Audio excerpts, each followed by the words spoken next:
Thank you everyone for being here. I'm always like amazed when anybody at all shows up. So, all right.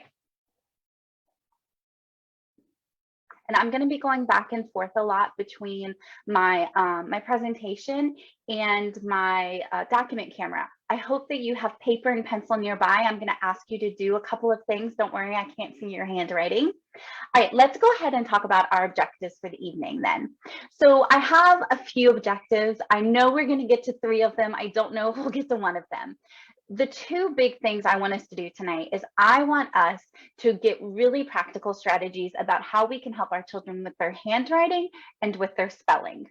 I also, if we have time, want to kind of rate some instructional practices. So some of those spelling things that we might do in centers, like how effective are they, and get your input on that. That's the thing we might not get to tonight, but there's always time for that another time. And then I am presenting at the Science of Reading Spring Social next month. And I had said that I was going to give away 1 registration, but why not? Let's give away 2 of them. So we will definitely do that before the time is up. But let's go ahead and get started talking about handwriting. So the big thing that I really think we need to start talking about more is the fact that there has got to be more time spent with us explicitly modeling, guiding, and practicing letter formation. And it is not just for kindergarten teachers. There is simply not enough time spent practicing letters. And sometimes I feel like once children get out of kindergarten, there's an expectation that, oh, well, they should know this by now. And so children do these like bizarre letter formations that take so much time and effort to make. And we could work to fix that if in kindergarten, 1st grade, and even into 2nd grade, we took time to explicitly model letter formation, guide our children through letter formation, and give them lots and lots of practice. So we're going to do an activity so that you can see the importance of automatic letter formation. So I hope that you have your paper and pencil nearby. I have this sentence that happens to have all the letters of the alphabet in it. The quick brown fox jumps over the lazy dog. I am going to ask all of you to just simply on your piece of paper write that. And I'm going to go ahead and do it myself. And I'm going to give you about the amount of time that I do. Okay. So the quick brown fox jumps over the lazy dog. This isn't the spelling tips portion of the night yet, but you'll notice that the entire time I was doing this, I was saying the sounds as I was writing. Because I am a fluent writer, I don't have to do every individual sound. I can do bigger chunks. So did anybody have an enormous amount of difficulty writing that? I doubt that we did. But this is what I want you to do now so that you can see how difficult it is for our children if they are not proficient with their letter formation. I want you to write the exact same sentence with your non-dominant hand. So I'm a lefty, so I'm going to try writing this with my right hand, and I want you guys to try writing it with your non-dominant hand too. And I would love to hear in the comments how it felt for you, what you were thinking as you were doing it. Okay, so I'm going to try now. The, and I'm not pretending, y'all. This is real. The quick brown fox jumps over. I want to switch to my other hand so bad. The lazy dog. All right. When you get to the end of writing it with your non-dominant hand, please, I would love to know how that felt for you. For me, number 1, you can see it is terrible. And 2, I felt like the entire time, all I was thinking about was, does it look okay? How am I going to draw the next line? So in the comments, I'd love to hear what that experience was like for you. I found that I was so focused on forming the letters correctly that I had to keep checking what word I was on. It was frustrating. Definitely it changes your letter formation. My hand hurts. Yes. And we only wrote one sentence. Incredibly difficult and super messy. Yeah, so I have to give a shout out for this activity. This was from Jennifer. She is our literacy specialist for the county. And I think that this really illustrates the difficulty our children will face if they do not have automatic letter formation. So it's always so funny to me when I hear people say, well, they can't write essays. Well, the truth of the matter is they can't fluently write a letter. So if you can't fluently write a letter, you're not going to be able to write a word or a sentence or a paragraph, much less an essay. So if you take the time in those early grades to practice that proper letter formation, we will be able to free up some of that cognitive desk space for them, because you are not thinking about the content of what you are writing if all you are thinking about is what this looks like. And we as adults are saying that it is frustrating. I couldn't do it. I couldn't do it quickly. It was difficult. It was confusing. Was I moving in the right direction? This is the same frustration our children feel when they are unable to quickly and properly write their letters. And they may not be able to articulate that that is why it is happening. But just think about how taxing it must be if every single day you're expected to do all of this work and it was as difficult as just writing this single sentence. So I just wanted to put us into the shoes of some of our children, because it is an incredibly difficult situation. And I know that there is a lot of things in the curriculum that we have to do, but we cannot take away proper letter formation and the practice that goes with it simply because there's other stuff. Like, this is just too precious for us. So let me give you some of my favorite tips for practicing. And a lot of this has come from this school year for me. For those of you who don't know, I'm a K-5 reading interventionist. And so I see kiddos in every single grade level, and I see the detrimental effects of not being able to properly form their letters. The number one tip that I have for you is I want you to allow yourself the time to teach it. I think, kindergarten, we see a lot of it happening already. But if you're a first grade teacher, I think a really good use of your time and your writing block at the beginning of the school year would be to practice letter formation. After that, you could always do it in small groups. Same thing with second grade. You would be benefiting your children so much if you took that time at the beginning of the year. If you already write your ABCs every day, I know a lot of us do the A through M, N through Z every single day. If you already do that, you could simply take that part of your day to practice proper letter formation. For my littles, we start just going A through Z, but I might not get through all of the letters at the beginning. I might just get through like A through G. So the next tip that I have for you is to start big. The smaller you expect children to write letters, the more difficult it is. So if you are trying to have children write on regular wide ruled paper, I wouldn't do that. Kindergarten, first grade, and most of second grade. I'm going to talk about what paper I would use, but something that you could do in the youngest grades is simply give them a dry erase board and a marker and have them practice writing really big lines. That goes to my next point about practicing different lines. So I noticed that a lot of my kids do like their C's and their O's backwards. So literally at the beginning of the year with my kindergartners and first graders, I give them a dry erase board and a marker, and I have them practice doing a line backwards like this. And we do a big circle and we make it smaller and smaller and smaller and smaller and smaller. And we do it again, and we do it again, and we do it again, because so many of them are trying to write their letter C like this. They're writing their letter A like that. They're writing their letter D. We're not even going to get to D yet. But if you have them practice going that backwards motion, you can do it big in the air. You can do it big on chart paper, and then you gradually get them to do things smaller and smaller. But if you are a parent of a young child, or you are a kindergarten teacher, having them practice big is really helpful. You should also have them practice different lines. For my kindergartners at the beginning of the year, we didn't even start with trying to write letters first. We just started with practicing different kinds of lines. So one day we practiced going from the top to the bottom, top to the bottom, midline to the bottom, midline to the bottom. So doing those straight up and down lines.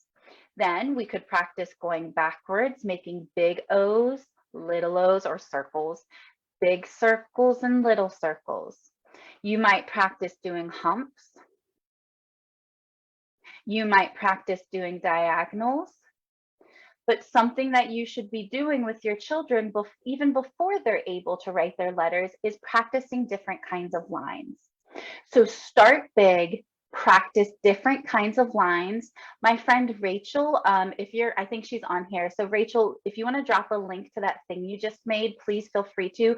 Rachel just made a paper to help with making different kinds of lines, and it's free. So you should totally check it out. Okay, so start big. Then I want you to practice different lines. But one of the big things I want you to do is to always bring it back to paper. We need to make sure that we are practicing in the medium in which we expect our children to be successful. So while things like dry erase boards and those really cool, sorry, let me drag this over. Things like dry erase boards and those cool little pockets, I use all of that too. But the fact of the matter is we have to bring it back to paper because that is the medium in which they're going to be expected to be proficient.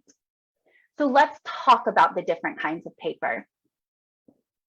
When you are teaching kiddos, you should always have, I'll come back to that in just a second. You should always have paper with a midline because it will help you when you are articulating to them how to form letters. Remember, the bigger the paper, the easier it is for them to write. So you want to start with something big and then go smaller. A lot of people, well, this is Foundations paper. And if you just simply Google Foundations paper PDF, like you can find it on the internet. So Foundations uses a skyline, a plane line, a graph line, and a worm line to help with letter formation, but you don't have to have that. You could have paper that has this middle line. You could say top line, bottom line, midline. Whatever the people in your school use though, try to feed into that. Like if you're using this paper, but other people are using paper that has like a hat and a belt and shoes, it's just kind of confusing for kids. So let's go back then before we get started on practicing it on uppercase versus lowercase. Now, as far as I know, there's nothing definitive about this. And the people in the science of reading community, we have debates about it all the time. So take what I say, feel free to share your own opinions in the comments. But I teach lowercase letter formation only first. I show them both the uppercase and the lowercase.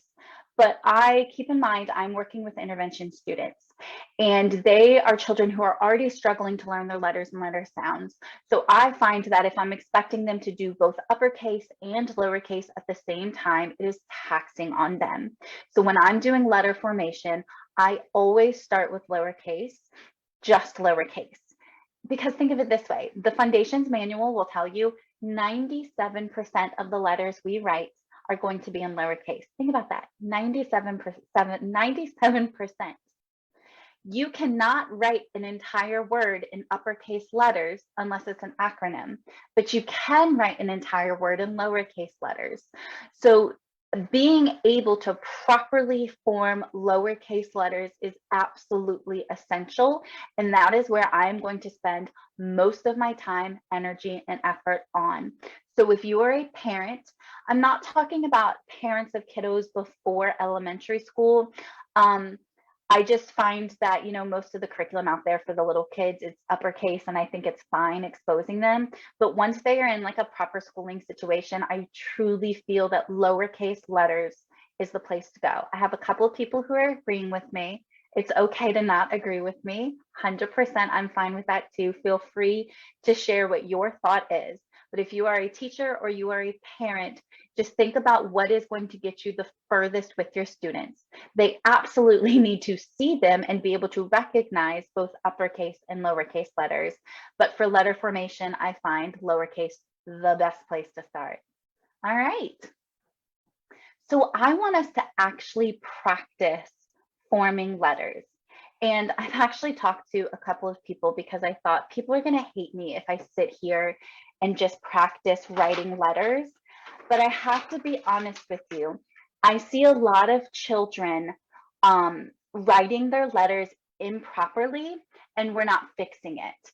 And so what I want to do today is I want to talk to you about the proper way to form letters, some of the language that I use when I'm teaching letters to my students, because we have got to make sure they're doing it correctly. I will never forget, I had a second grader who wrote his E's like this.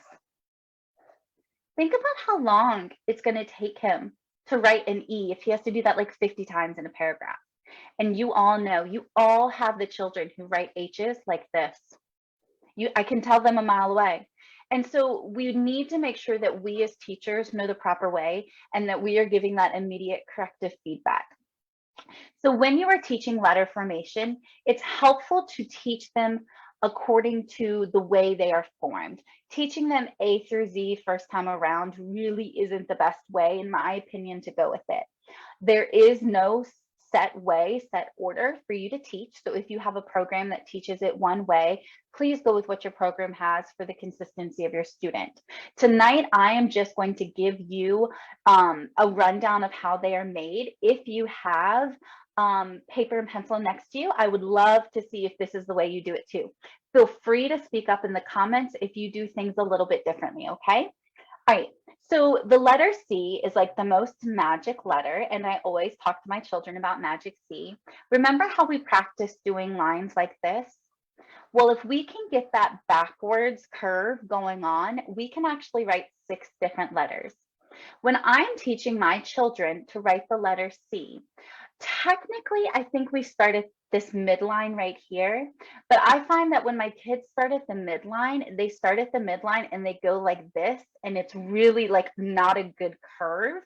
So here this year, what I've been teaching and what's been pretty helpful for them is starting a little bit below the midline, and that's helping them to get the appropriate curve. So if we start here, we start a little bit below the midline, we go up, around, and down, and that's the letter C. I'm not using like foundation specific terminology right now because I want something that can appeal to everyone. And yes, pencil grip is atrocious. For sure. So if you can make the letter C, you can make the letter O. You simply start by making a C and you close it up. If you can make the letter C, you can make the letter A. To make the letter A, what I tell my students is this. You start slightly below the midline. I want you to curve up, around, go down to the bottom. You close up your circle and give it a tail. I should also mention it's hilarious to me that I am doing a presentation on handwriting because as a kid, I had the worst handwriting like in the world. And as an adult, my handwriting still isn't fantastic. I've actually had to teach myself how to have proper letter formation because I don't think anyone ever taught me. So you are probably looking at my letters and thinking they're not the best. And I 100% agree with you, but it gets the job done. So if you can do C, you can make O, you can make A, you can make the letter G. To make a G, we make a C, close it up, we go below the bottom line and give it a tail. Likewise, the letter Q, we make a C, close it up, come down, and give it a tail the opposite direction. All right, and what letter am I missing? Oh, I'm missing the letter D. D, y'all. D does not start at the top. If we stopped teaching children that it starts at the top, I think we would have a lot less BD letter reversals. To make the letter D, we make a C, and this is what I say, close it up to the sky, fall back down. So, Do y'all have any comments or any thoughts about those 6 letters that I just did? I think it's really, if you can get that letter C down, it really helps you get a lot of your letters. So those are all of the magic C letters. We're going to go ahead and move on to the tall letters. I don't care what you call them, whatever your curriculum calls them. I'm talking about letters that start at the top. And you also might group your letters differently. I'm just giving you one way that you can group your letters. So we just talked about the letter D. So let's talk about the letter B. To make the letter B, we start at the top. We go all the way to the bottom, come back up, around, and down. So you will see a lot of children do this, and I honestly haven't decided if I hate it or not. Like, I'm trying to think, are they losing any time by writing it like that? And I don't think so. So that is one time, if they do that, I don't really correct them, but y'all might be able to convince me otherwise. Okay, if you can do the letter B, we also have the letter F that starts up at the skyline, or the top line, sorry, foundation's coming through. This is another one where I tell them to start slightly below the line. And this is not the proper terminology, but the best way I have found to make this letter stick for my kiddos is to make a candy cane and cross in the middle. All right, so then we're going to talk about the letter H. H, we go from the top to the bottom and we make a hump. You might want to do the H with the M and the N, and that's fine. Okay, now the letter K is probably the most difficult letter. For most of the letters that I am teaching my kiddos, I tell them not to pick their pencil up. K is extremely difficult. Most children will make a capital K. And so what I tell them is we go from top to bottom. You pick up your pencil, you touch the midline, and then let me try to get this. Sorry, I'm a lefty, so it makes it weird. Then you kick it in, kick it out. That's a little messy, but let me do it this way. Top to bottom, kick it in, kick it out to make the lowercase k. Shayna, that's a really good point about differentiating it from the letter 6. I don't see a lot of letters or a lot of numbers, sorry. And so I didn't even think about that one, but that's a really good point. All right, the letter L is simply top to bottom. Everybody loves L day because it's easy. And the letter T, top to bottom, cross in the middle. So you have your C letters, you have your tall letters. Let's talk about your letters that start at the midline. You're going to notice that none of your letters start at the bottom, right? None of them start at the bottom. A lot of kiddos are going to want to push from the top or from the bottom. And I had learned actually in my Orton Gillingham training that it's actually easier to teach children cursive to start because it's easier to push up than it is to pull down. Unfortunately, I live in a state where manuscript is required in kindergarten, so we must go with what the standards are. And so we teach print in kindergarten, first grade. Okay, so let's go ahead now and talk about those letters that start at the midline. So the letter I goes from the midline to the bottom, and then we dot it. J goes from the midline to below, and we dot it. P, to make the letter P, I start at the top, I start at the midline, I go below the midline, trace up and around. The letter R is another letter that I've found that I really have to change for my kiddos. A lot of my kiddos want, oh, it drives me nuts. And as soon as I do this, you're gonna know exactly what I'm talking about. They do this. And then they go back and put that little line right there. It drives me crazy. So I tell them we go from the midline down, back up, and it's like a tiny little hook. The letter M, we go from the midline down, 1 hump, 2 hump. The letter N goes from the midline down. Sorry, I just got a message. Okay, the midline down, 1 hump. Then the letter U. The letter U is kind of funky because it's got that little curve to it. But what we do is we go from the midline, we curve back down, we curve down, back up, and we give it a little tail. And those are the letters that I would teach for the midline.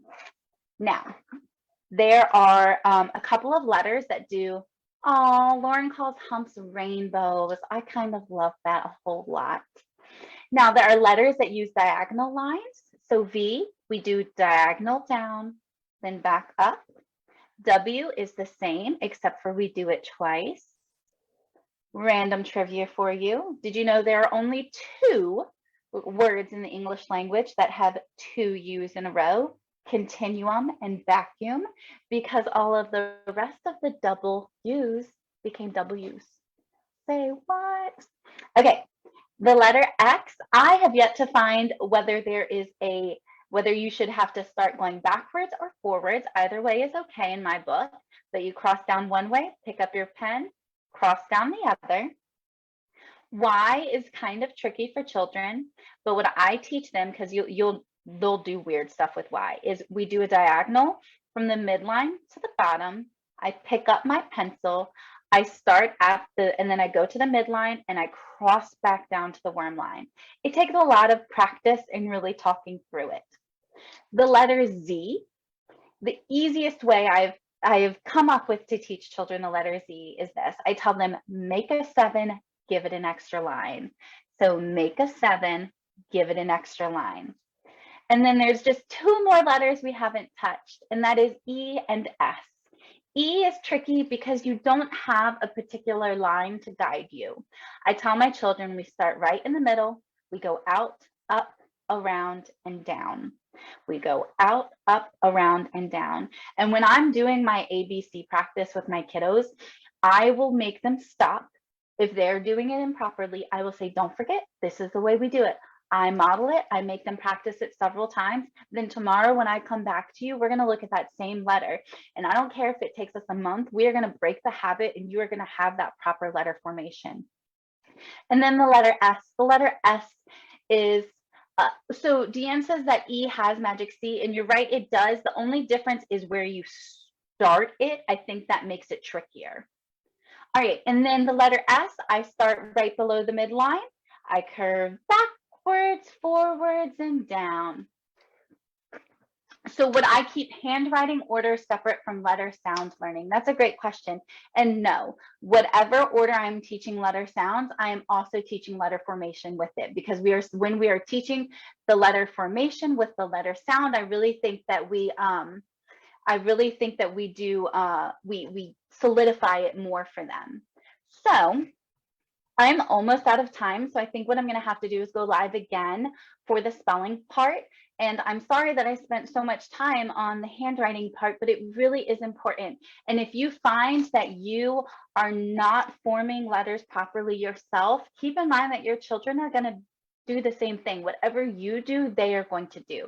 So if you have to come back and look at how we form these letters, please do. If you are like, I don't do it like that, it's okay to speak up. We can have that conversation. Before we go to the giveaway though, we really need to talk about tracing. And my friend Rachel and I, we've been having this conversation, and it's funny because I changed my tune one way and then she changed her tune the other way. And I think now we're back together on it. I found a really cool tracing thing earlier this year where it was like A through M on one line, N through Z, and I loved it. And for several weeks, I had my first graders tracing, right? And I was going around with them every single day, and I was saying, don't forget, this is where we start. This is how we form it. Show me how you form it, right? But I found that as soon as I took that tracing paper away, it was like starting all over again. So now this is my thought on tracing. If you are tracing, there's a couple of things. One, you have to make sure that you're not just assigning it to students. If you give children a handwriting workbook and say, go forth and learn your letters, it might keep them busy, but it's not going to teach them proper letter formation. Secondly, if you are having children trace, immediately follow it by having them to do it freehand. So when I do my phonics notebooks for my kindergartners, they have to trace the letter, but then they have to immediately do it freehand, okay? Y'all don't leave yet, I'm about to do the giveaway, okay? All right, so that is my thought on tracing, and we are going to get to spelling another day.